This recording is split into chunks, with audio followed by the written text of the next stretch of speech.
So, welcome, Chantelle Cameron, to the 6181 Boxing Podcast. And it's a huge honour to have you with me today. Truly blessed that you've come on today. But I feel like I have to give you a worthy introduction because you're not just any guest. So I'm just going to go through your many accolades. So of course, Chantelle Cameron, she's a former world champion in 2 weight classes, including the former undisputed light welterweight champion, having held the WBC title between 2020 and 2023.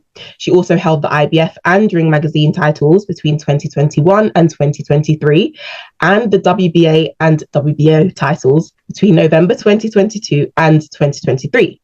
She also previously held the IBO female lightweight title from 2017 to 2019 and lightweight welterweight title from 2022 to 2023. And breathe, because there's so much that you've done.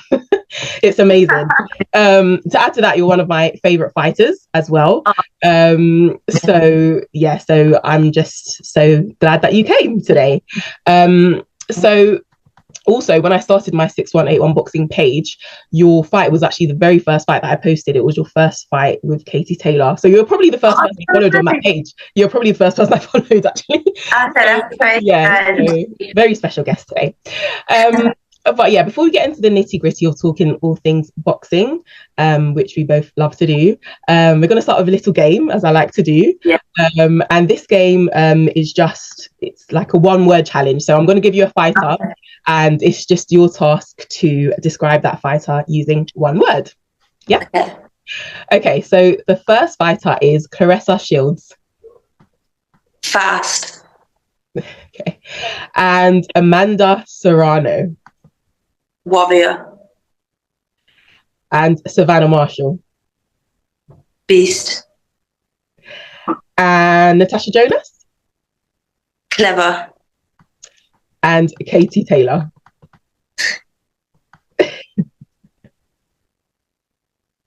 You threw me.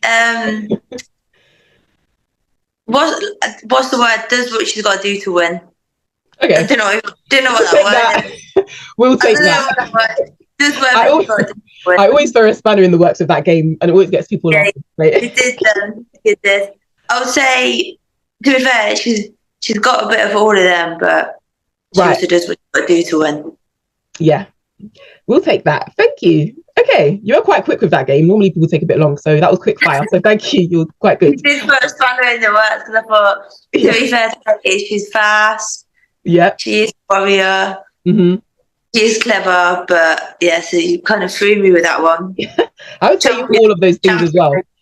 And funny enough, you said beast for Savannah, I think it was. And I normally call you that. So when you fight, I always say she's a beast. She's a beast. Yeah. I found it ironic that you described her in that way. But yeah, thank you. Okay, so before we go into boxing, let's get to know a little bit about you. So of course, I know you grew up in Northampton. What was that like? What's the area like? What was your upbringing like in that area? It was from a council estate, so there's always something going on, but I had a good upbringing.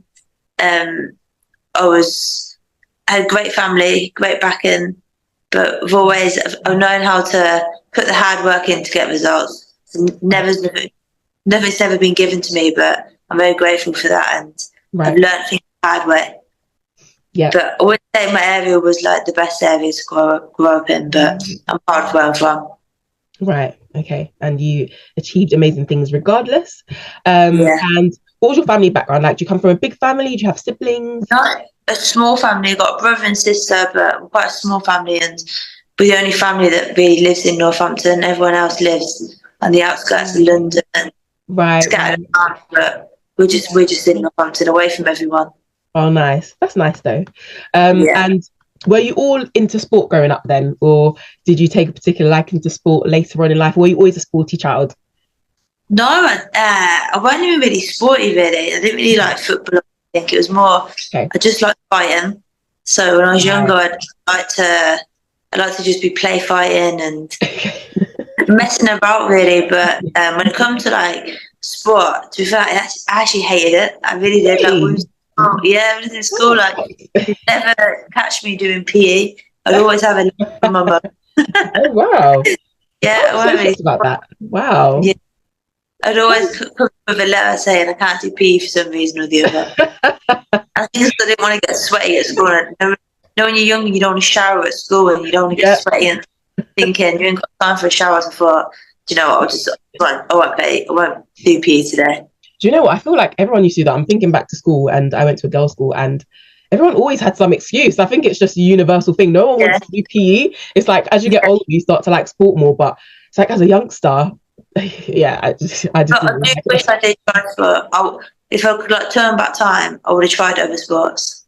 So that's one of my regrets, not trying other sports. Okay. But I think it would have been good other sports as well. But now. Yeah, because I guess having experience in one sport makes you sometimes a lot stronger in another sport. So I get what you mean with that. I'm competitive as well. I'm so competitive. Right. So I think it gives me like the edge. Yeah. Reason. I'm not really a team player, so more so like. I know what you mean. Like I was the 100-meter sprinter, and I used to run behind. So I get what you mean. When you've got that competitiveness in you, it just goes with you for whatever you do, really. Yeah. Nice. Okay, so what are your other hobbies outside of boxing? What does a day in the life of Chantelle Cameron look like? Just being with my family, walking my dog, catching up with my friends. I don't really do much. I'm very just like quite an introvert.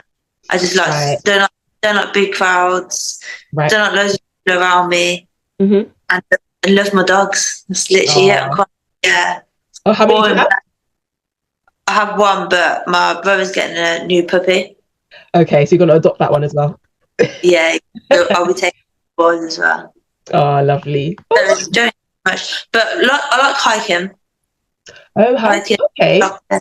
Yeah. Is that quite hard? Because sometimes I see people don't like, how do they do that? Because you're going up all these hills and is it hard or... Do you actually find it hard? I think, how can I be struggling? Because I run all the time. I'm always in the gym. How can I be struggling to walk up hills? But sometimes that really gets me, and I think, that's not good. I need to get fitter, but I do enjoy it. Yeah, being an outdoorsy person. Yeah. I think cardio when you're good at cardio, I think it makes it easier to do that kind of stuff, I suppose. Yeah. So, but that's good. So you're quite one with nature. You like to exercise and things like that, which I think is good. And it's also good for just mental health, I think, because I only recently signed up to the gym pretty much for the first time in my life. And because I kept on hearing it's so good for mental health, it's so good. And when I went there, I was like, okay, I get it. It's just a nice way to just release. So that's nice. So when you go to the gym, like you feel so good after you release it. Exactly. Fantastic. Yeah. Amazing. Well, thank you for that. So let's now talk about boxing. So first of all, your alias is Il Capo, which I love. What's the story behind that? Is there any story behind the name? So I didn't actually come up with that nickname. But okay. Yeah, as soon as I heard it, I couldn't think of a nickname. I don't care about one. So it used to be Wham Bam, but I really didn't like it because I felt it was a bit like tacky, like Wham Bam.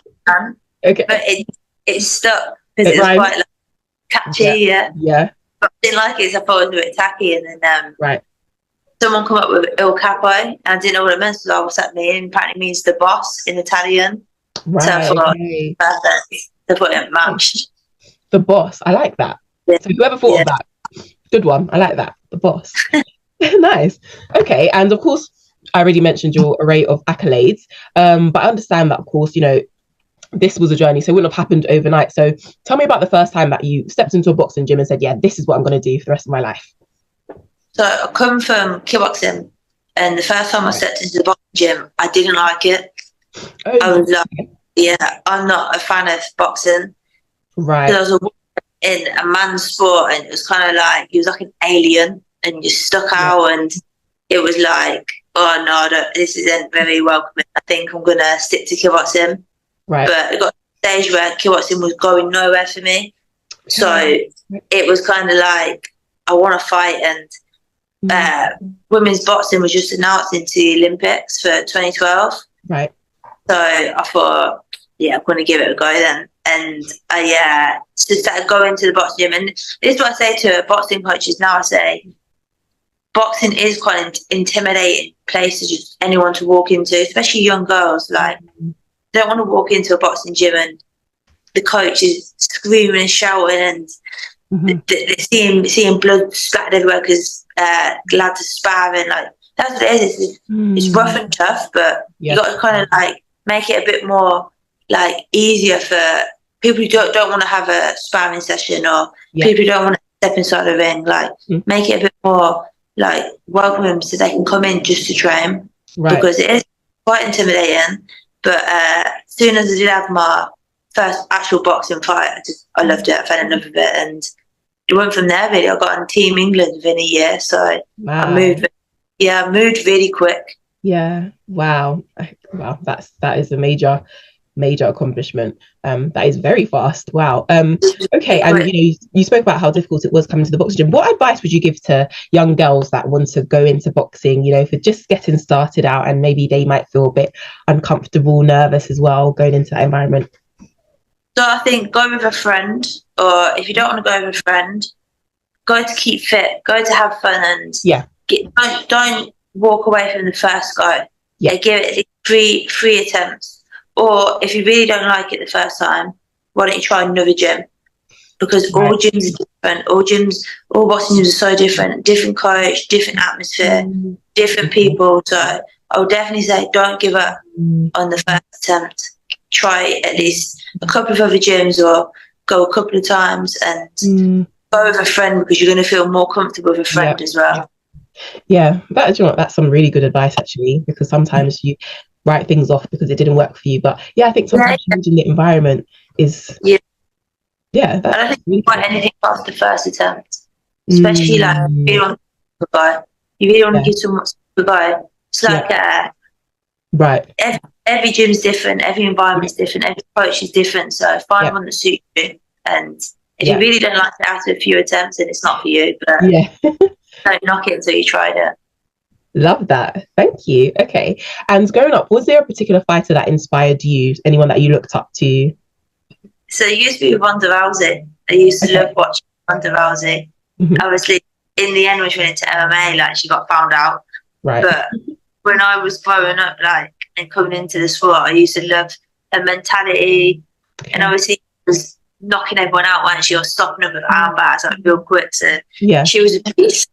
But then when the opposition went up, then that's when they kind of seen that she wasn't that much of a beast, really. But when she was matched so well, it was great for me to be like watching her, thinking, oh, she's unstoppable. No one could like, subbing people in like a minute and stuff like that. So it was good to like watch her and be inspired by her until it take a U-turn, or maybe she's not as that much of a beast, but like funny times that about and stuff. So prior to that, it was, I guess, good inspiration for you to see, she's a beast, I want to be like that. So especially her ring walks. I used to watch her ring walk, and how fun she just literally just be like, no given, bombing into the ring. I used to think, that's me. That's what I want to be like. Love that. I definitely see that in you. And so in terms of the journey then, would you say it was quite a lonely journey then, of course, because you started fighting at a young age, so was it quite did you have much of a social life, or was it hard to kind of balance, being young and having these dreams, but then also wanting to maybe go out with your friends and have a bit of fun? No, it was very hard because I missed out on so much. And throughout the years as well, I missed out on so much. Like, every birthday seemed to be in a fight camp. So my 18th birthday, I was fighting. My 21st, I was fighting. So like, you miss out on birthdays, you miss out on family's birthdays, you miss out on friends' birthdays. Like, when I was 16, 17, 18, 19, 20, 21, the days where you do want to be out partying, I was still committed to boxing and kickboxing. So I didn't really have that like childhood, but the position I'm in now is all worth it. And I think to any youngster that wants to be a champion and wants to make a career, is sacrifice. If you don't make them sacrifice, if you think you can go out go clubbing and mess around, then you're not gonna. You're probably very unlikely to achieve what you want to achieve, because you've got to sacrifice something. It's not easy. Like, people can watch boxing at night and think, I can do that. I'll start going to the gym tomorrow and still be drinking, smoking and that, but you really can't. Right. It's a lot of sacrifice. Yeah, it's been lonely, but at the same time, it's been worth it because I love doing what I do. Of course, yeah. Discipline is so key. But yeah, I can just imagine that. There's so many sacrifices to make. I think I get bored of like going out drinking and. No, some people it's for, some people it ain't for. Right, exactly. I really know that. Whereas I'd rather be like chasing dreams. Yes. Making memories. Yes. Love that. Yeah. Beautiful. And, you had a successful amateur career as well, and you won several titles, which included the English Women's Championships, the ABA and the ABAE. So did these experiences as an amateur kind of motivate you to go into pro boxing, or did it make you think, wow, it's maybe a bit harder than I thought? Was it a bit of both, would you say? So amateur boxing really didn't suit my style. Right. So I did well as an amateur, but not as well as I could have done, because it's very like ticky and points, and they don't like... The referees and judges don't like fighting on the inside. They don't match for question and stuff. So it's very much like that hit someone for a point. And do you know what I mean? It was a bit like, it wasn't really me. So I wasn't as good as, I wasn't a great amateur. I was good, but I wasn't great. Because my boxing amateur coach actually said the international scene ruined me, because it ruined like my aggression and my spark. So amateur coach, he got me on Team GB, but he regretted it straight away because he seen me. But back then, there wasn't like any pros about, so it was the only for me at the time. Right. Wow, and look how far you've come now. I'm glad you kept pushing, because of course. You were the UK's first undisputed female boxing world champion. So had you given up then, we wouldn't have had that, because your name will be in the history books forever. You made history, which is an absolutely beautiful thing. So, when you defeated Jessica McCaskill in Abu Dhabi, what was that experience like for you? It was unbelievable. I was actually saying in the gym today, like Abu Dhabi was probably one of the best places I've boxed. Wow. It was unbelievable out there. And I've always wanted to fight Jessica as well, for years and years. So I was glad when I finally did get the opportunity. But it was just a bit disappointing that when I beat her, I didn't get to challenge her for her belts at the weight of her. Because then I could have become a double weight undisputed world champion. I would have beat her at her weight as well. But I didn't get the opportunity. And the same, when I beat Katie Taylor the first time, I wanted the opportunity to go down to 135 and fight her for her belts, but she didn't want to put the belts on the line. So I feel like that's a big regret in my career. I've beaten 2 undisputed world champions that no one really talks about. And instead of having a shot at their belts, I never had the opportunity. So I feel like that's a bit like on my career, that's like a bit of a full point. I could have been 2-weight champion. And I totally understand that frustration, but I would say, if anything, it's a testament to you and how good you are. That's what I take from it, because if I was a boxer and I thought you were a walk in the park, I would sign up. Let's do the next fight. But, if you're not knocking on your door, they're not, knocking your door down for another fight, then that just, if anything, take that as a compliment, because you're great at what you do, and clearly they don't want any more smoke. But I completely get where you're coming from. Speaking about Katie, of course, your first fight against Katie, you fought in her hometown in Dublin. And I remember there were all the, everyone, there were so many Irish fans cheering and roaring for Katie. And, I just remember that. And you came in as the underdog and you defeated Katie and gave her her first loss of her professional career.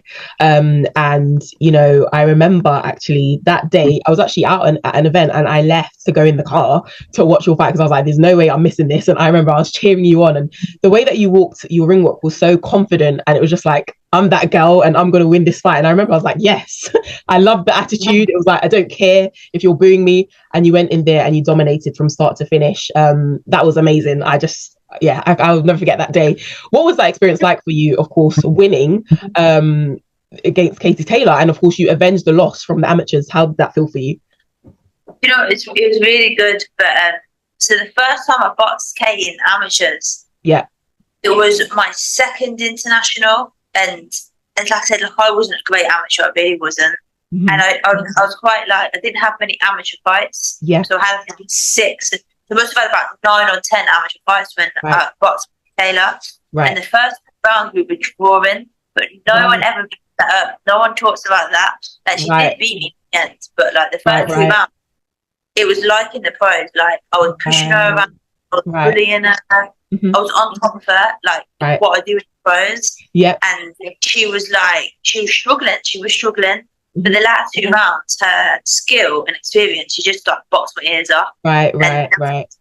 But the first 2 rounds, she was exactly like she is in the pros. Hanging off me, gasping for breath, and just trying to get away from me. But the first fight in Dublin with Homecoming, I knew I was up against it. I really did. I knew. But I fought Katie Taylor in Dublin, the golden gun of boxing. I'm going to have to make sure this ain't a close fight. I knew that I trained so hard. I was so motivated. And I knew I was up against it.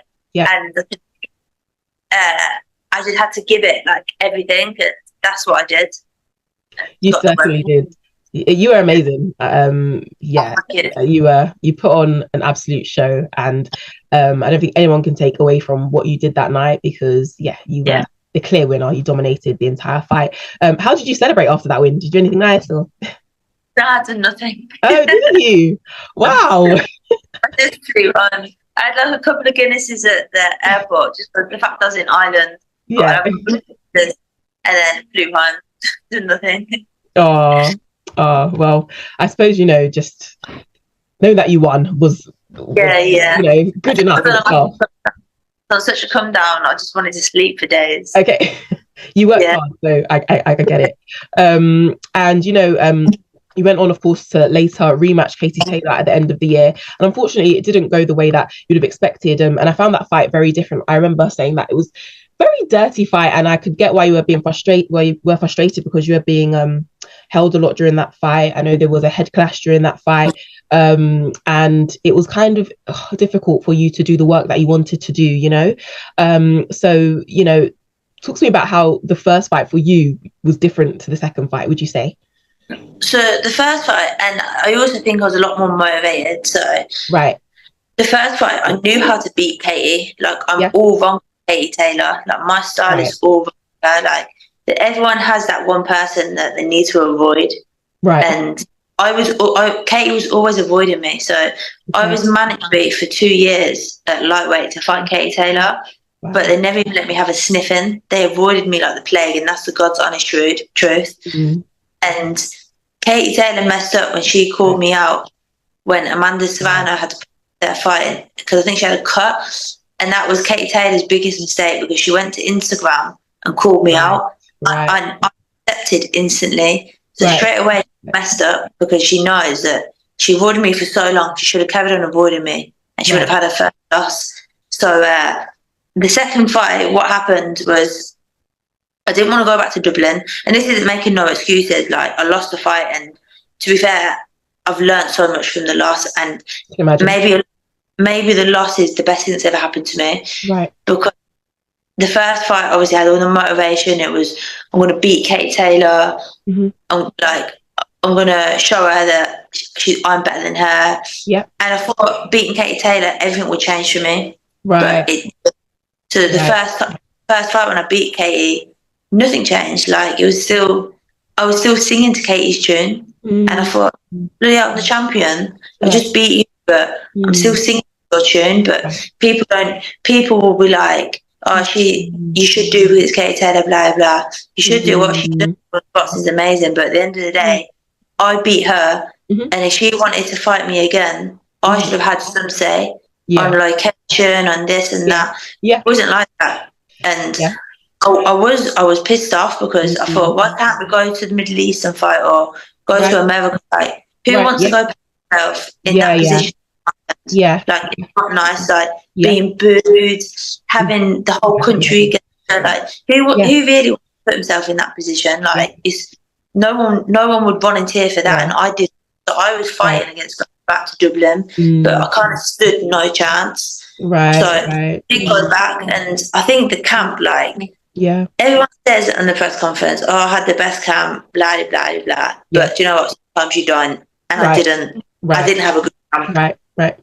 I feel like I probably, once I was complacent, because I knew that Katie Taylor was going to come in a lot better than the first fight. But at the same time, like, I was fighting for my belts again. I was fighting back in Dublin. Like, what did I have to gain? I know that I beat Taylor a second time. Nothing's going to change anyway. So, obviously, like, I didn't go there thinking, oh, I want to lose. I didn't want to lose. I wanted to win. But I didn't have that same, like, like, in your heart, like, kind of like, this is a fucking joke, this is. So, to the fight anyway, I've not even watched the fight back. It was dirty. Like, it was.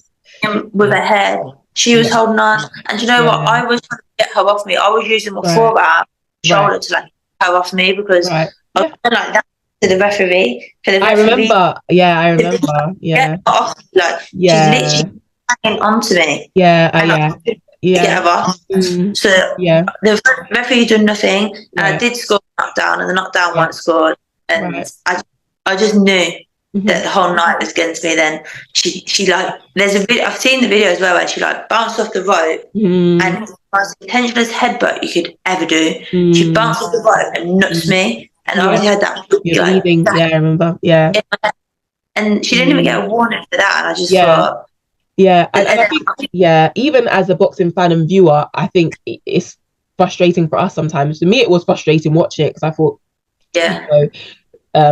it's a very dirty fight. Like, the ref should say stop. Like, the ref doesn't get involved much, so it can be frustrating to watch. And I can imagine it's more frustrating for you being in the ring. I couldn't. I got spoiled, so I can fight on the inside, but if someone's, like, pinning arms, it's hard. All I can do is nut them back, and I already had such a big cut on my head. The last thing I want to do is put my head on someone. But she just literally, like, I couldn't do nothing. She's for me. No. What she got to do to win, and it won. She got the win. But was it fair? It weren't fair, because it weren't a boxing fight. No, and I have to agree, because right is right and wrong is wrong, and so it's testament to you, because one of the judges still scored it a draw, regardless. So it was a terrible fight. I've not even watched it. I don't need to. I just know it was a rubbish fight. I think I performed terrible. I think she performed terrible, because it was holding, it was grabbing, it was quick 1, 2, 3 shot, grab holding me. Like, it wasn't a boxing fight. And we all want the trilogy. Everyone wants it, and I really hope that trilogy happens. But do you feel like you're being avoided at this point by Katie for that trilogy? Katie and her team know to stay away from me. They knew it. They was warning Katie before she went to Instagram and called me out, and I know that for a fact, that they never wanted that fight with me. I was always avoided. I've heard it from her actual team, so that's how I know it's come from their mouth to me, that they never want Katie to fight me. But Katie done her own thing, went on Instagram, called me out, and I said, go. So maybe Katie wants to fight me, maybe, but Katie's team do not want Katie Taylor to fight me, and I know that, because why do you think I accepted all the terms of the trilogy, took less money, was going to go back to Dublin, and the next thing I get a phone call, Katie Taylor wants an easier fight, so she was going to fight her mandatory, which was a Kenyan, and then next thing, a couple of weeks later, she obviously gets a much bigger fight, which fair play to her, because she's getting paid a lot of money. But before that fight was even in talks, she'd already said no to me. But so that's the thing. Some people think, oh yeah, she's gone for the money. Great for Amanda. And her and Amanda Serrano is an amazing fight. But the fact that Katie said no to fighting trilogy before that fight, because she didn't want to fight me. She wanted an easier fight. And that's a shame, because we lose out, of course, as fans. I guess everyone loses out. It's a lose-lose, isn't Everyone's lost, really. But Katie, when she beat me, stood in the thing in Dublin to her country and said about she only wants the trilogy next. The trilogy is the fight for women's boxing, blah, blah, blah. But then turns it down. Well, do you know what? I'm hopeful that it's still going to happen. I'm really hopeful. Of course, we saw Josh Taylor and Jack Catterall just recently. Yeah. So I'm hoping that this will go the same way and we'll get to see the trilogy because we all want to see that. So I'm hoping that it's around the corner, that it will be coming. But do you know, with that, we said Josh and Jack was 2 years too late, I think, in my opinion. Like, it was a great fight. It was a great fight. But I think it was 2 years too late. Like, what it should have been, let's strike the iron while it's hot. Right. But she did. She avoided it. She skipped it, and I think Amanda Serrano will beat her.